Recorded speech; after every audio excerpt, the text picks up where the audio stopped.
Down by the Lakeside by Brian Martinez. Whenever I ask Father what happened to Mother, he always says the same thing. She followed a man down to the lake, and she didn't come back. His eyes say more, though. They glitter with the wife he lost, with the years of raising a daughter alone. At school, the other students ask me why he doesn't find another wife to cook for him and make sure he shaves and tucks in his shirt. I tell them it's because only one woman was ever special enough to capture his heart. Most days, Father and I are happy enough. I have my schoolwork, and he has his pipe. I prepare him his onions and liver, and watch him chew and swallow it down as I tell him about my day. He listens quietly and looks at me in a way that means he's thinking about how much I look like Mother. Then he sits by the fire, sipping his drink while watching the flames, until he falls asleep, and I cover him up with his blanket.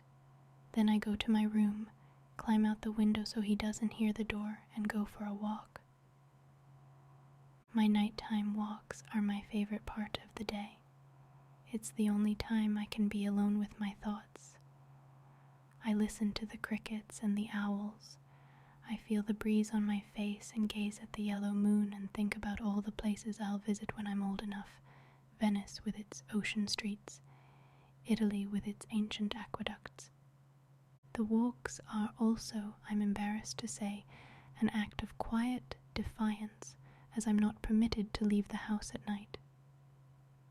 What's more, the path I take through the forest is the very one that snakes half a mile down to the lake, and while I never dare go there, each night I venture just a bit closer. On one such walk, on a cool summer evening, as I near the bend which marks the final stretch before the lake, I meet a boy. Standing at the center of the trail, a boy about my age looks up into the trees with a curious expression, as if he's speaking to the moon. Before I can turn and walk back the way I came, he looks at me and smiles with a big mouthful of teeth. "Why, hello," he says. His face is handsome and tan, his hair uncombed. His clothes are simple but well kept except for the bottoms of his pants, which are ringed with wetness, as if he's been wading in shallow water. "Hello," I reply. "Lovely night, isn't it?" I hesitate, thinking only of Father and what should happen if he finds me this way. "What were you doing just now when you were looking into the trees?" "Oh, that. Just thinking about how to catch that bird." He points up to a small finch perched on the branch of a sickly elm. "Why would you want to catch it?" "To eat it, of course. Doesn't it look tasty?" I look from the boy to the small bird, a small and mostly fleshless thing. By the time I look back at the boy, he's already smiling. "You're teasing me," I say, my face gone flush. "That's not nice." He chuckles, though it lacks cruelty. "I'm not teasing, I promise. I just get hungry after a swim, and it makes me say silly things." I can barely contain my shock. "You've been in the lake?"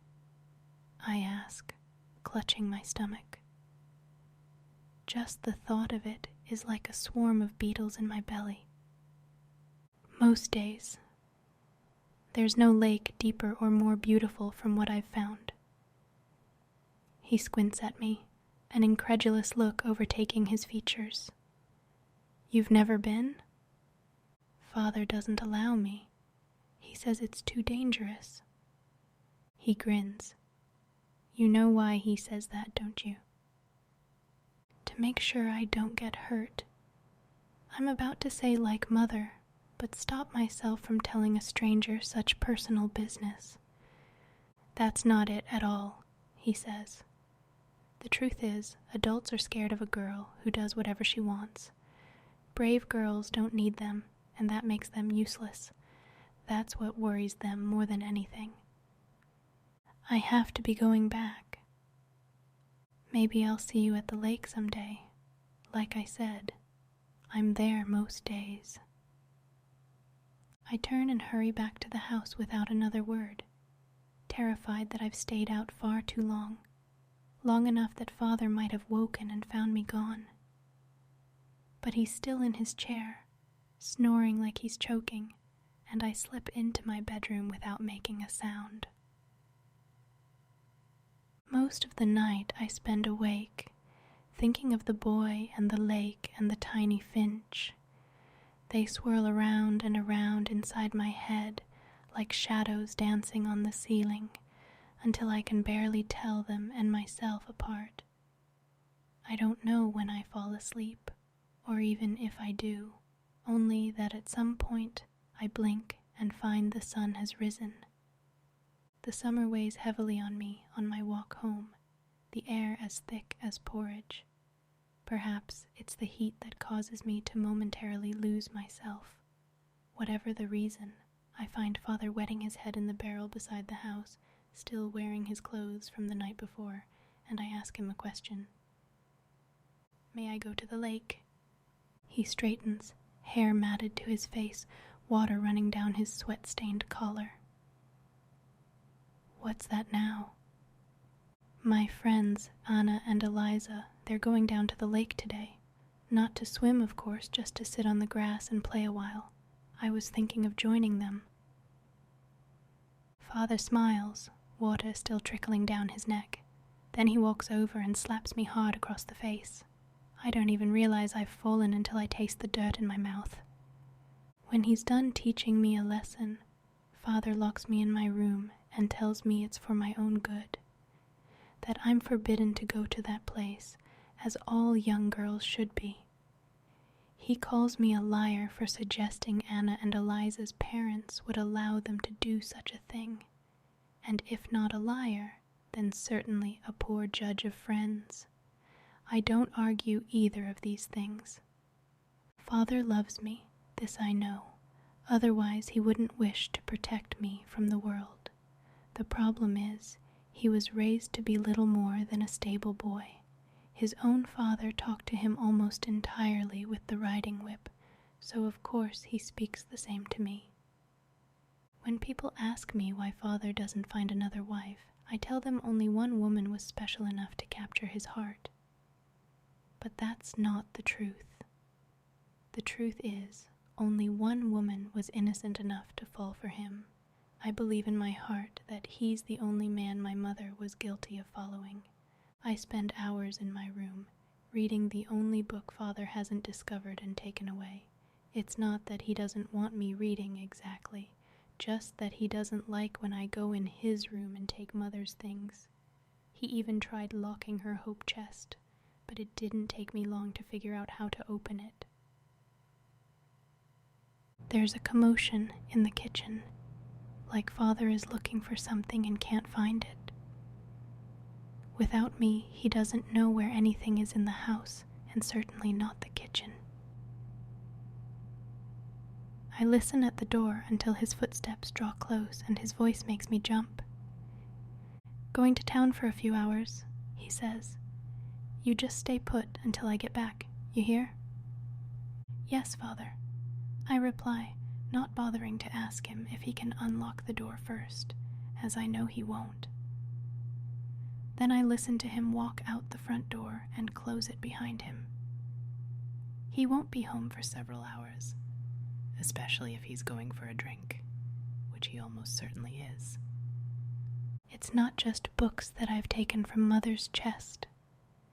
There's a small hand mirror that I hid in a loose board under my bed.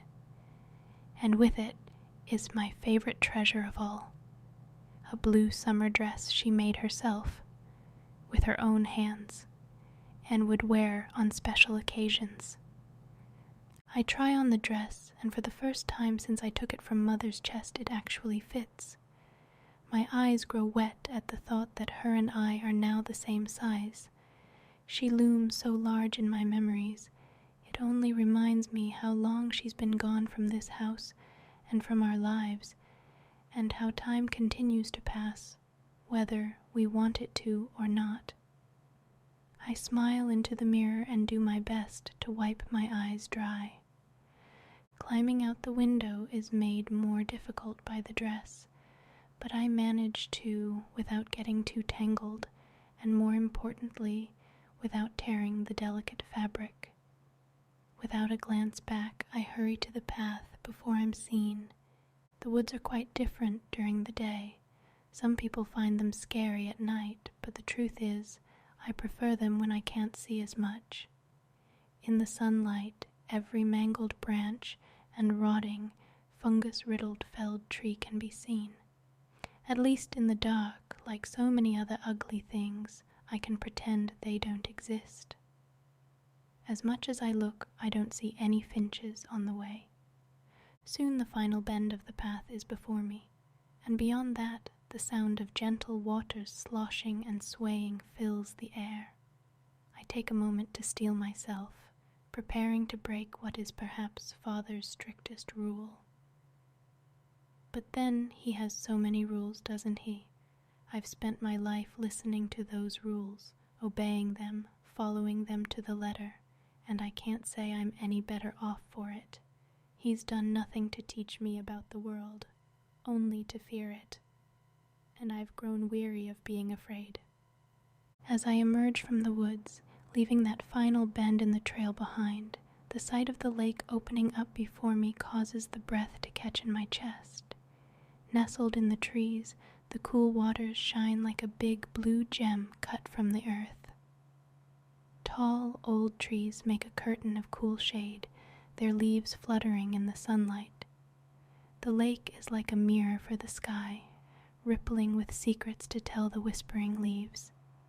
Like a magical concert of bird songs and soft water whispers, it's so dreamy I feel like I've stepped into a fairy tale, like time is standing still, asking me to stay a while. On the shore, gazing at me with a simple fishing rod in hand, is the boy I met on the trail. He looks at me in a way I've never felt before. He doesn't see my mother, or the poor girl with the sad, drunk father. He sees a woman. And like that, I realize he's not a boy either, but a young man. I join him on the shore, glancing down at the dark waters before meeting his eyes. "Are you surprised to see me?" I ask, wishing to break the awkwardness. "I knew you'd show up," he replies. "If not today, then tomorrow, or the next day." "Oh, what made you so sure?" He grins, the same grin he showed me in the woods, the one I thought about so many times since.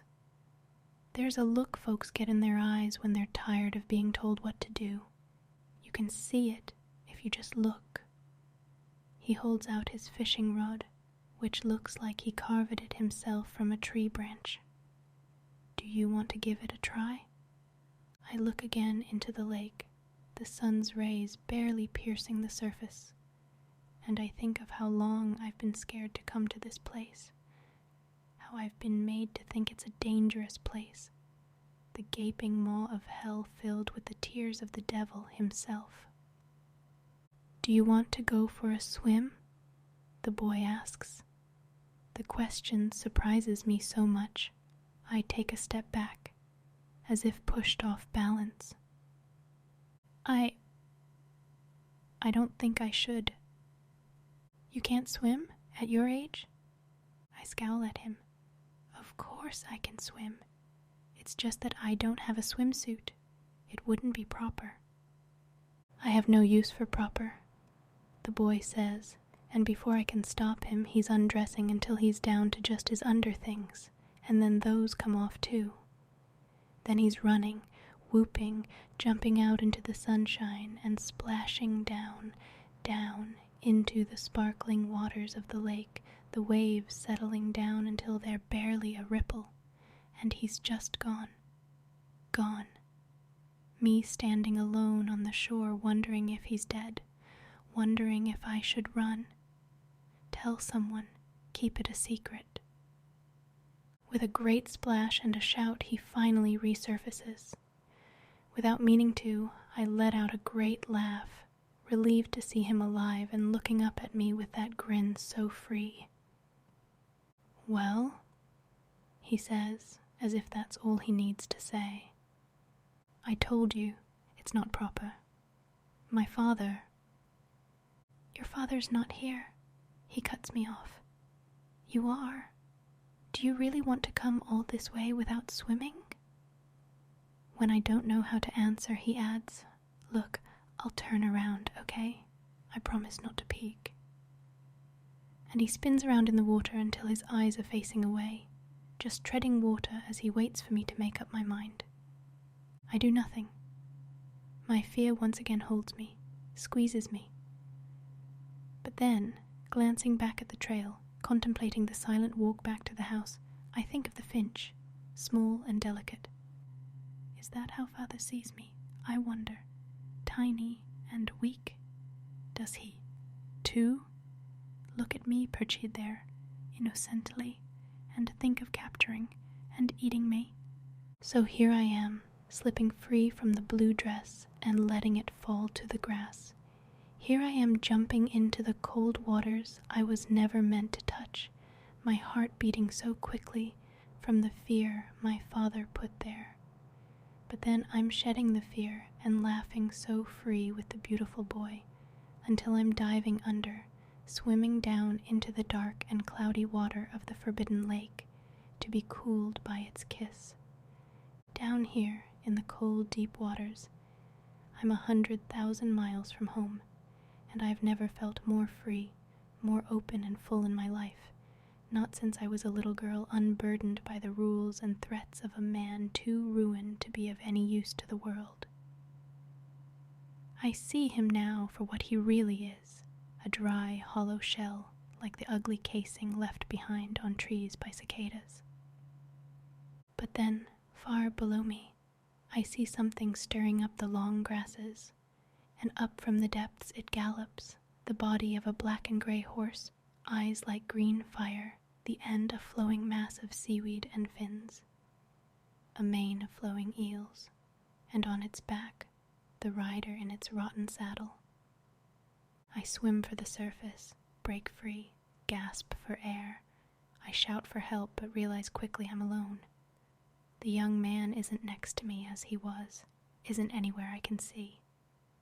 A glimpse of what might be him on the shore, standing next to an older man, a man who looks like my father, but my eyes shake so badly I can't tell.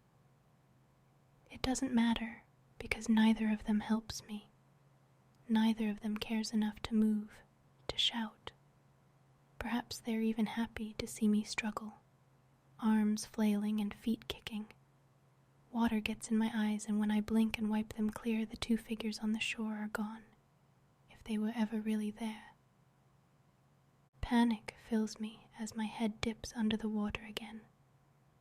I don't want to see what I saw, but to not see is somehow worse, as if I can will away whatever I behold. My eyes burn as I force them open wide, peering down into the depths of the lake. The horse is rising up toward me, and I can see the face of the rider stuck in its saddle now, grown into it like trapped flowers. What's left of my beautiful mother, her skeleton tangled in its vines, bones green with lichen. Her long hair flows like jellyfish in black water. Her eyes have long since been eaten away by fish, and yet they still see me somehow, still see my arms and legs struggle and kick until they have nothing more to give. And her teeth, smooth as rocks, part to show me the things that live inside her mouth, to smile at me, to welcome me, her daughter, who followed a man to the lake,